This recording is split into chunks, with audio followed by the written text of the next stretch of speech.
दोस्तों नमस्कार।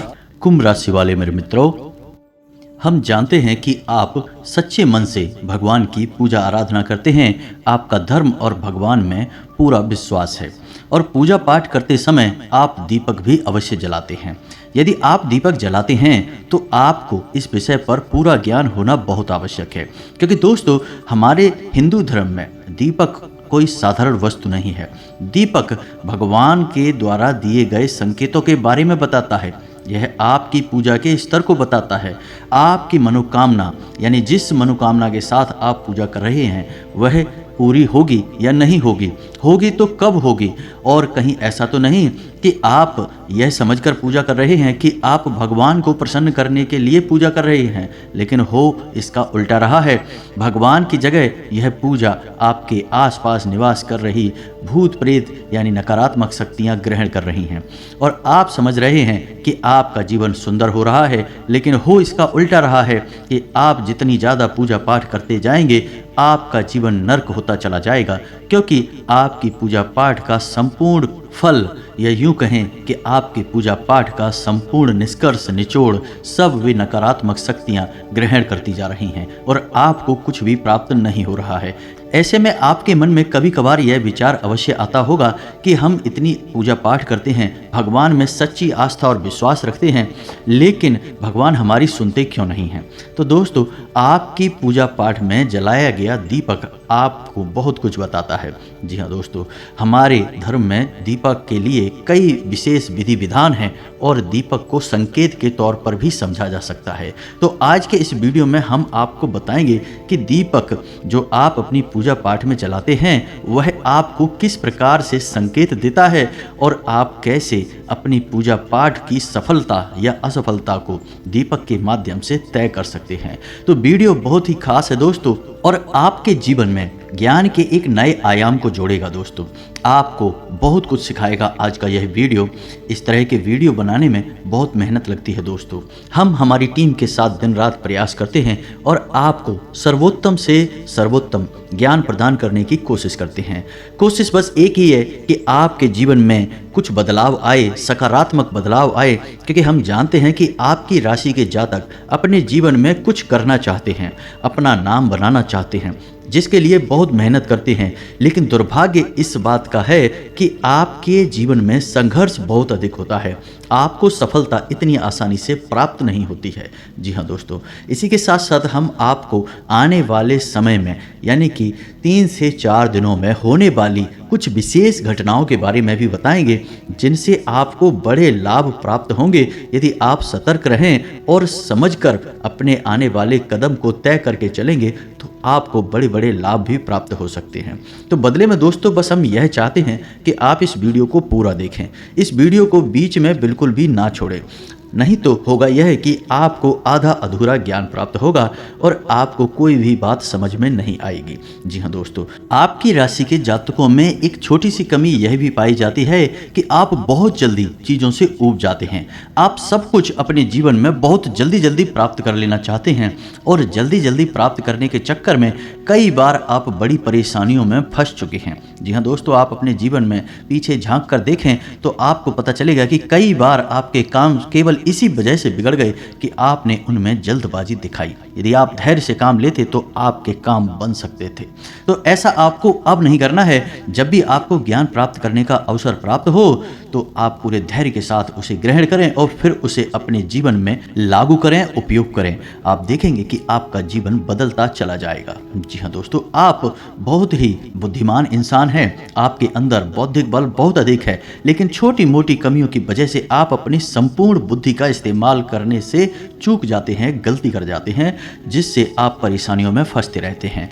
तो हमारा मानना केवल इतना है कि यदि आप धैर्य से काम लें, ठंडे दिमाग के साथ चीज़ों को समझें, अपने जीवन को समझें, तो आप बड़े से बड़े काम को बड़ी आसानी से करने का दम रखते हैं। जी हाँ दोस्तों, आप ऐसे इंसान हैं कि आप किसी की गुलामी करना पसंद नहीं करते हैं। आपके मन में एक ललक है, एक ख्याल है, एक विचार है कि आप कुछ अपना जरूर करेंगे, आज नहीं तो कल करेंगे, और इसके लिए आप लगातार प्रयास भी करते रहते हैं। लेकिन कभी कभी जिंदगी आपको मौका नहीं देती है और देती भी है तो बहुत देर से देती है, तब तक आपके धैर्य का बांध टूट जाता है। जी हाँ दोस्तों, तो हमें आपसे बस इतना कहना है कि आप धैर्य का साथ कभी न छोड़ें, क्योंकि जब भगवान आपको देने पर उतारू होंगे तो इतना देंगे कि आपका जीवन पूर्ण रूप से बदल जाएगा। रातों रात आपके जीवन में जगमगाहट आ जाएगी, फूलों जैसा सुंदर आपका जीवन महकने लगेगा। जी हाँ दोस्तों, तो इसी कामना के साथ, इसी सुंदर विचार के साथ आज के इस वीडियो को शुरू करते हैं। वीडियो में हम आपको आपके जीवन में होने वाली अगले 3 से 4 दिनों में विशेष घटनाओं के बारे में भी बताएंगे, लेकिन उन्हें हम अंत में बताएंगे, तो उन्हें जानना आपके लिए बहुत आवश्यक है।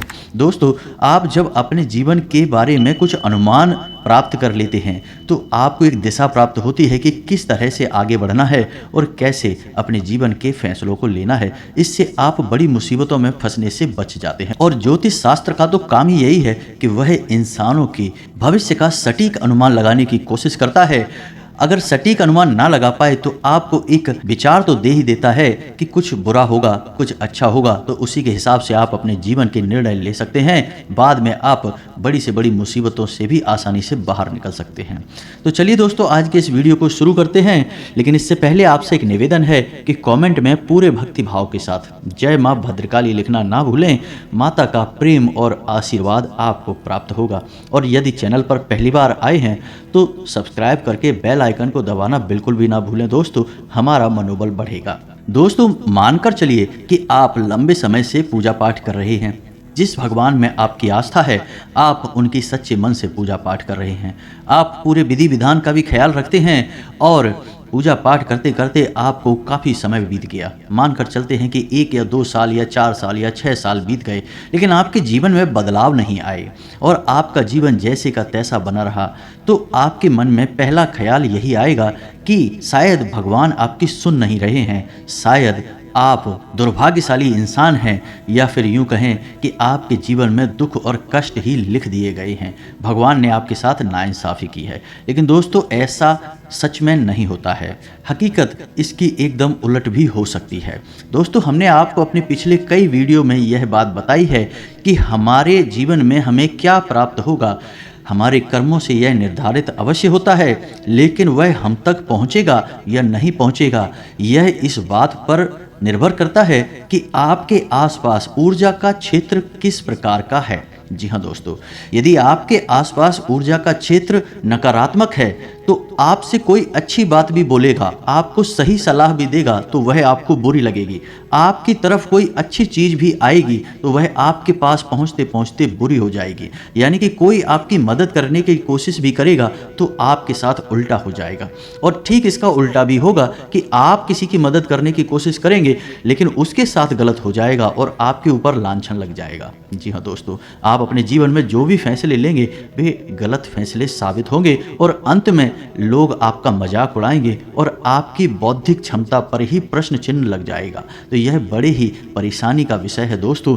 तो ऐसे में आपका दायित्व क्या बनता है? आपको सबसे पहले क्या करना है? सबसे पहले आपको अपनी आसपास के ऊर्जा क्षेत्र को शुद्ध करना है, पवित्र करना है। जी हाँ दोस्तों, अब आसपास के ऊर्जा क्षेत्र से क्या मतलब है हमारा? तो दोस्तों, आप समझिए कि ऊर्जा क्षेत्र क्या है। आपने तस्वीरों में भगवान को तो देखा ही होगा, और भगवान को तो देखा ही है, लेकिन पुराने ज़माने के जो ऋषि मुनि संत होते थे, जो बहुत ऊंचे स्तर के अध्यात्म को हासिल कर लेते थे, स्वयं भगवान के दर्शन कर लिया करते थे, तो उनकी तस्वीर कभी आपने देखी होगी। तो क्या दिखाई देता है? उनके चेहरे के पीछे आपको एक पीले रंग का आवरण दिखाई देता है, चक्र जैसा दिखाई देता है, और यह आवरण चेहरे के पास गोल दिखाई देता है, जैसे पीछे सिर के कोई सूरज चमक रहा है। लेकिन दोस्तों, हम आपको बताएं कि यह आवरण ना केवल चेहरे के पीछे होता है बल्कि पूरे शरीर के आसपास होता है, लेकिन चेहरे के पास यह बहुत तेजमय होता है, इसलिए स्पष्ट दिखाई देता है। तो यह आवरण क्यों बनाया जाता है? क्या यह केवल तस्वीर की खूबसूरती बढ़ाने के लिए होता है? जी नहीं दोस्तों, यह आवरण हर एक इंसान के पास मौजूद होता है। जी हाँ दोस्तों, और यह आवरण जितना शुद्ध होगा उतना ही अधिक आपके जीवन में आध्यात्मिकता होगी, धार्मिकता होगी, आपके मन में प्रेम, सच्चाई, ईमानदारी का वास होगा। जी हाँ दोस्तों, हम इसका उल्टा भी कह सकते हैं कि जितना आपके पास धार्मिकता, आध्यात्मिकता होगी, आपके मन में प्रेम, सच्चाई और ईश्वर का वास होगा, यह ऊर्जा क्षेत्र आपका शुद्ध और साफ रहेगा। जी हाँ दोस्तों, अब जो हमारा ऊर्जा क्षेत्र है यह हर इंसान के पास होता है, यह तो आप समझ गए। अब जो हमारे पास हमारा ऊर्जा क्षेत्र है, हमारा आवरण है, वह शुद्ध और अशुद्ध कैसे हो जाता है? दोस्तों, उसे शुद्ध या अशुद्ध बनाने वाले हम खुद ही हैं। हम स्वयं ही उसे अशुद्ध करते हैं या शुद्ध करते हैं।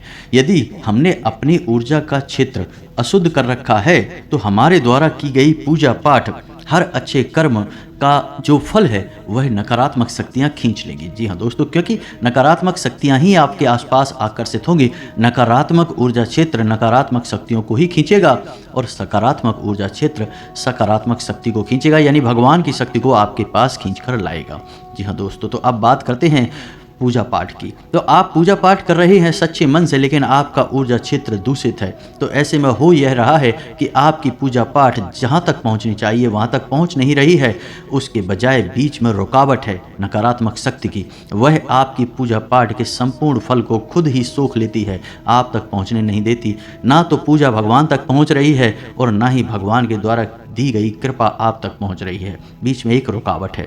जी हाँ दोस्तों, इन्हें हम भूत प्रेत कह सकते हैं। जी हाँ दोस्तों, तो अब यहाँ तक आपको समझ में आ गया कि आपके द्वारा की गई पूजा पाठ आपको फल क्यों नहीं दे पा रही है, क्योंकि आपके आसपास नकारात्मक ऊर्जा मौजूद है, वह फल आप तक पहुंचने नहीं दे रही है। ठीक है दोस्तों, यहाँ तक आपको समझ आ गया। अब बात करते हैं दीपक की, कि दीपक आपको कैसे, क्योंकि इसमें समस्या यह है कि आपके आसपास ऊर्जा का क्षेत्र जो है वह नकारात्मक है या सकारात्मक है, यह आपको कैसे पता चलेगा?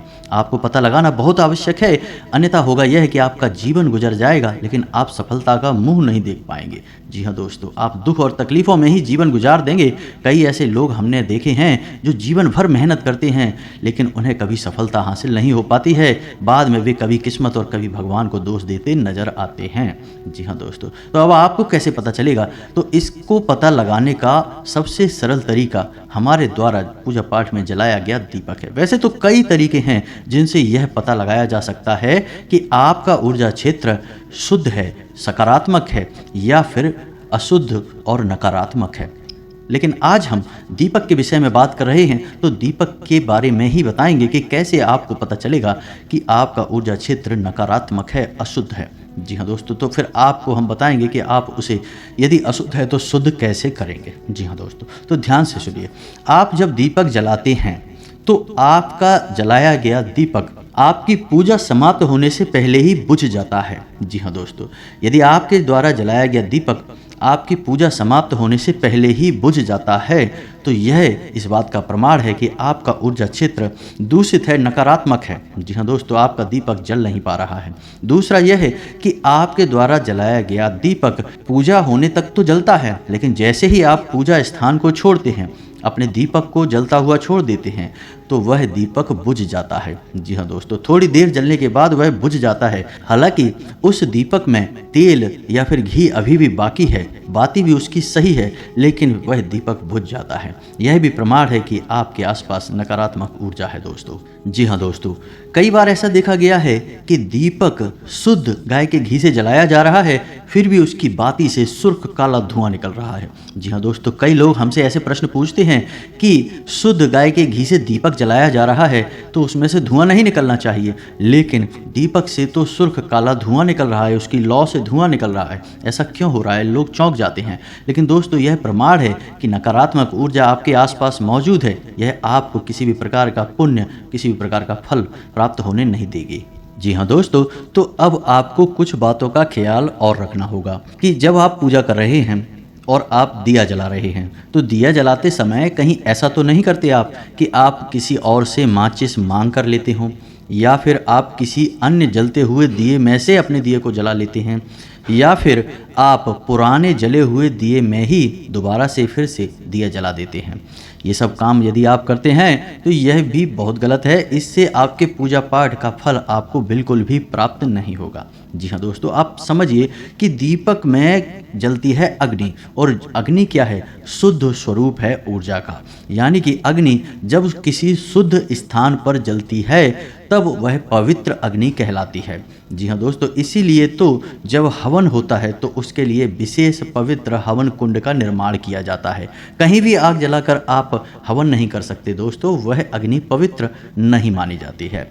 जी हाँ दोस्तों, आप समझिए कि अग्नि जब पवित्र होती है, शुद्ध होती है, तो वह जीवन को उत्पन्न कर सकती है, और यदि वह नकारात्मक और अपवित्र हो तो जीवन का विनाश भी कर सकती है। तो अग्नि का बहुत महत्व है। तो ऐसे में यदि आप दीपक जलाने में लापरवाही बरतते हैं तो वह आपकी ओर नकारात्मकता को आकर्षित करता है। जी हाँ दोस्तों, तो आपको क्या करना है कि आप अपने घर से अपनी माचिस, अपना दीपक मंदिर में लेकर जाएं। जी हाँ दोस्तों, यदि आप मंदिर में दीपक जला रहे हैं तो, यदि आप घर पे जला रहे हैं तब कोई दिक्कत नहीं है, माचिस आपकी खुद की ही होगी।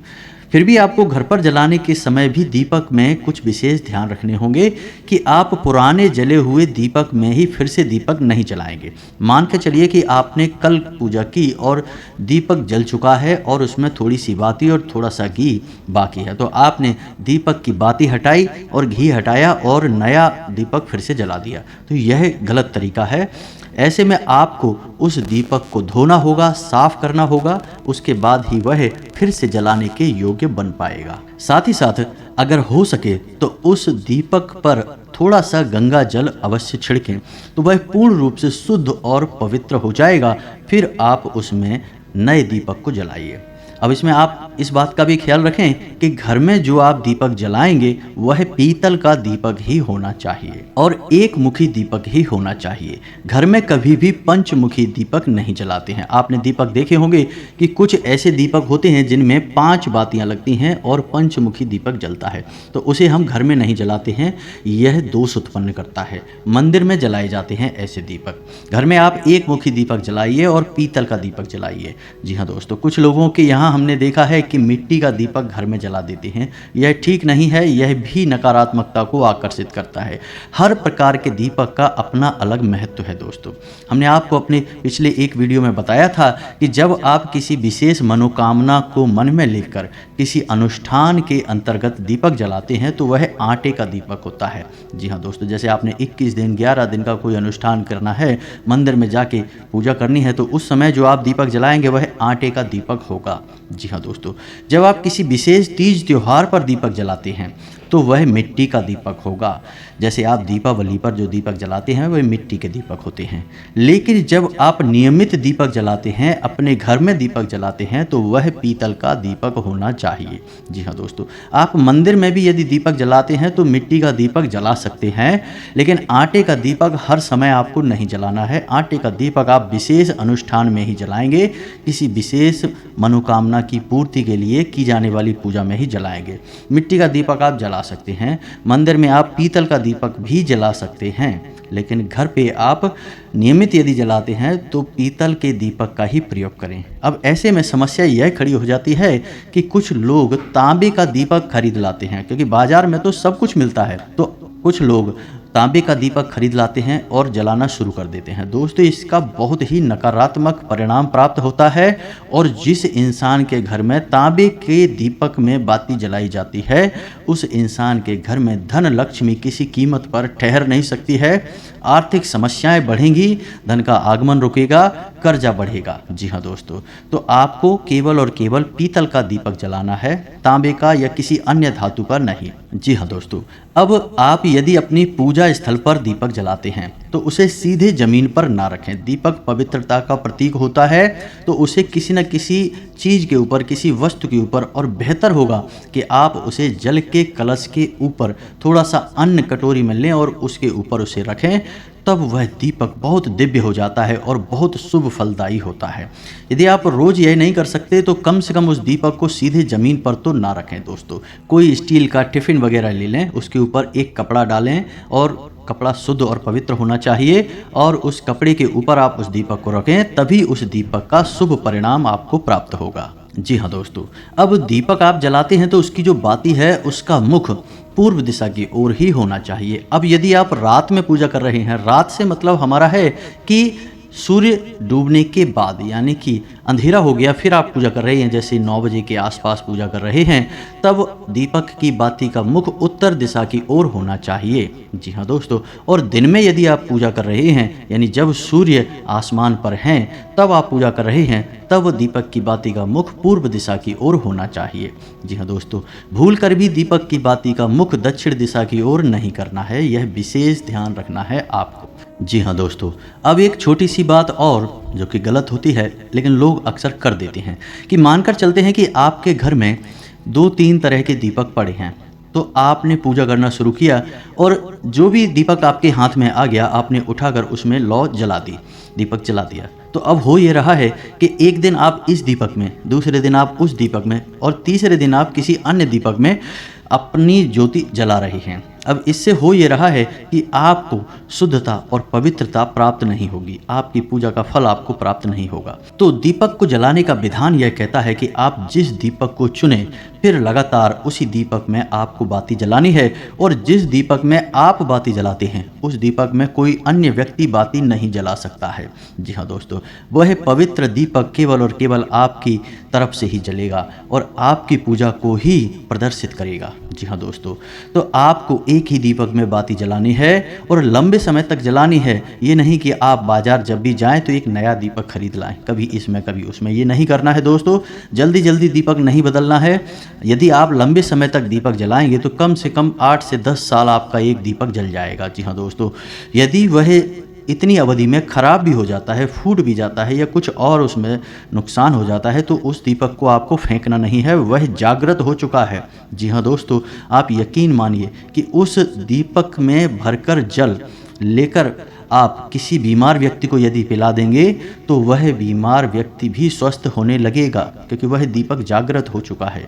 जी हाँ दोस्तों, आपकी मंत्रों की शक्ति उस दीपक में भी समाहित हुई है। तो फूटने के बाद भी उस दीपक को आप अपने पास रखें, यदि नहीं फूटता है तो भी उसे आप अपने पास रखें और उसी का प्रयोग करते रहें। जी हाँ दोस्तों, देवी भागवत में यह लिखा हुआ है कि यदि कोई दीपक 5 से 7 वर्षों तक रोज नियमित जलाया जाता है तो वह जागृत हो जाता है, फिर देवी देवताओं की शक्ति उस दीपक में भी समाहित हो जाती हैं। जी हाँ दोस्तों, तो यह है दीपक का महत्व और दीपक की शक्ति। तो यहाँ तक आपको समझ में आ गया होगा कि आपको क्या नहीं करना है। अब हम आपको दीपक से जुड़ी कुछ अच्छी बातें बताते हैं। यदि आप पूजा कर रहे हैं और पूजा करते करते आपकी बाती में फूल बनता है तो आप समझ जाइए कि आपकी पूजा स्वीकार हो चुकी है और पूर्ण रूप से देवी देवता आपकी पूजा ग्रहण कर रहे हैं। ऐसे में आपको बहुत जल्दी शुभ परिणाम प्राप्त होने वाले हैं, खुशखबरियां मिलने वाली हैं, आप प्रसन्न हो जाइए। जी हाँ दोस्तों, असंभव है कि यदि आपकी बाती में फूल बन रहा है और आपके जीवन में परेशानियां रहें, ऐसा असंभव है दोस्तों। तो आप खुश हो जाइए। दूसरा यह है कि यदि आप पूजा कर रहे हैं, दीपक जला रहे हैं और रोज नियमित उसमें फूल बन रहा है और फूल का जो मुख है एक गुलाब की पत्ती जैसा, कली जैसा एक फूल बनेगा, तो उसे ईश्वर की आंख माना जाता है। जी हाँ दोस्तों, ऐसा माना जाता है कि ईश्वर की आंख है वह, यानी ईश्वर आपको देख रहे हैं। तो यदि आपकी तरफ मुख करके वह फूल बन रहा है तो आप बहुत ही भाग्यशाली हैं दोस्तों। अब भगवान ने आपका हाथ पकड़ लिया है, अब आपके जीवन में कोई कष्ट और परेशानी नहीं आएंगी। जी हाँ दोस्तों, बाती में फूल बनने का, यानी इसे दीपक का फूल कहते हैं, इसके भी कई प्रकार होते हैं और उनके अलग अलग फल और परिणाम होते हैं। इसके विषय में हम किसी अन्य वीडियो में बात करेंगे, लेकिन अभी फिलहाल हम आपको फूल के विषय में ही बता देते हैं कि फूल बने तो आप समझ जाइए कि आपकी पूजा काम कर रही है, सही जगह पर जा रही है। जी हाँ दोस्तों, अब जो फूल बन रहा है आप उसका उपयोग कैसे करेंगे, उस फूल का क्या करेंगे, क्योंकि यदि आपने उस फूल को ज्यों का त्यों छोड़ दिया तो वह झड़ जाएगा। जी हाँ दोस्तों, तो आपको क्या करना है, जब आपका दीपक शांत हो जाए, ठंडा हो जाए, उसके बाद आपको उस फूल को लेना है अपनी उंगली पर। जी हाँ दोस्तों, आप उसे अपनी उंगली पर ले सकते हैं और कोशिश करें कि उसे अपनी अनामिका उंगली पर ही लें। जी हाँ दोस्तों, जिस उंगली से हम अपने माथे पर टीका लगाते हैं उसी उंगली पर उस फूल को लें और उसे एक छोटी सी डिब्बी में इकट्ठे करते चलें। जी हाँ दोस्तों, याद रखना है कि आपको केवल फूल लेना है, बाती का जला हुआ हिस्सा नहीं। तो आप उसे किसी डिब्बी में इकट्ठा करते चलें। जब कुछ दिन हो जाएं, जैसे कि 11 दिन या 21 दिन हो जाएं, उसके बाद उस फूल में आप गाय का घी मिला लें। जी हाँ दोस्तों, और उसके बाद उसे अच्छी तरह से मिलाने के बाद आप जब अपने माथे पर टीका लगाएं, जी हाँ दोस्तों, जो भी टीका आप लगाते हैं, लाल टीका लगाते हैं या चंदन का टीका लगाते हैं, तो उसके नीचे दोनों आँखों के ठीक बीचों बीच छोटी सी एक बिंदी उसी फूल की लगानी है। जी हाँ दोस्तों, छोटी सी बिंदी लगानी है। आप देखेंगे कि आपका आत्मविश्वास बहुत अधिक बढ़ जाएगा। आप जिस काम में भी हाथ डालेंगे आपको कामयाबी मिलेगी। जी हाँ दोस्तों, यह ईश्वर का प्रसाद है, ईश्वर की कृपा है। आपने देखा होगा कि बड़े बड़े संत हैं, बड़े बड़े साधु महात्मा हैं, उनके टीके के बीच छोटी सी एक बिंदी काली टीके की अवश्य होती है। जी हाँ दोस्तों, और ऐसा उन संतों के माथे पर अवश्य होता है जिनके अंदर गजब का आकर्षण होता है। जी हाँ दोस्तों, लोग उनसे बहुत प्रभावित होते हैं। ऐसे संतों के माथे पर आप वह काली टिक्की, वह काली बिंदी आप अवश्य देखेंगे। वह उसी फूल की बिंदी होती है, वह सिद्ध होती है दोस्तों। तो आपको भी इस बिंदी को लगाना है। आप इसके परिणाम अपने जीवन में देखेंगे, आपका जीवन पूर्ण रूप से बदल जाएगा दोस्तों, हम कह रहे हैं आपसे। जी हाँ दोस्तों, अब आपको कुछ विशेष बताएं। आने वाले 3 से 4 दिनों में आपकी राशि में कुछ ऐसे योगों का निर्माण हो रहा है जिनसे आपको व्यापार में उन्नति प्राप्त होगी। आप निवेश करेंगे, आपको अच्छे रिटर्न प्राप्त होंगे, अच्छा फायदा प्राप्त होगा। जी हाँ दोस्तों, और आप किसी को उधार दे सकते हैं, आपका उधार सही समय पर वापस भी आएगा। लेकिन हम आपसे यह कहेंगे कि आप ब्याज आदि पर उधार ना दें, किसी की मदद करने के लिए दे सकते हैं।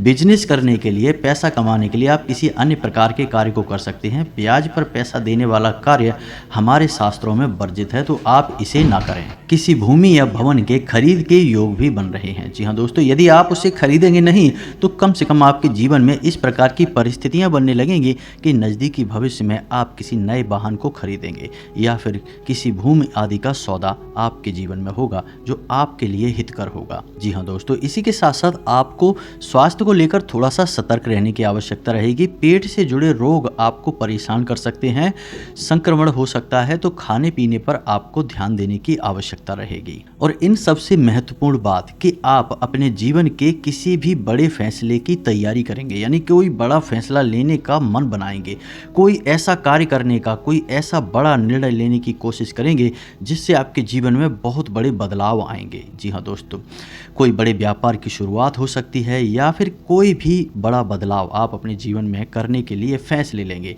तो ऐसे में महत्वपूर्ण बात यह है कि किसी अनुभवी व्यक्ति की सलाह लें, घर के बड़े बुजुर्गों से बात करें, तभी अपने जीवन के बड़े फैसले लें। जी हाँ दोस्तों, आप स्वयं भी बड़े फैसले लेने में सक्षम हैं, लेकिन बेहतर यह होगा कि आप अपने शुभ चिंतकों की सलाह भी अवश्य लें और उस सलाह को सही तरह से अपने जीवन में लागू भी करें, तो आपको बहुत अच्छे परिणाम प्राप्त हो सकते हैं। जी हाँ दोस्तों, तो यह तो था आपको धर्म और ज्योतिष का मिला जुला सा ज्ञान।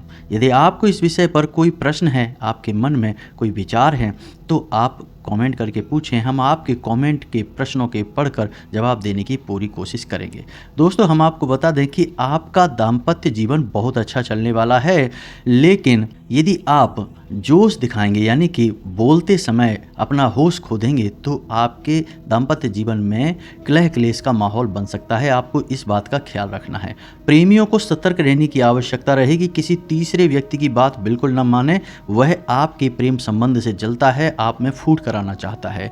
आप अपने प्रेमी पर पूर्ण विश्वास रखें और अपने संबंधों में सच्चाई रखने की पूरी कोशिश करें। बस यही आपको सलाह रहेगी। इसी के साथ साथ आज के इस वीडियो को विराम देते हैं। मिलते हैं अगले ज्ञानवर्धक वीडियो में। तब तक के लिए धन्यवाद। जय माता की।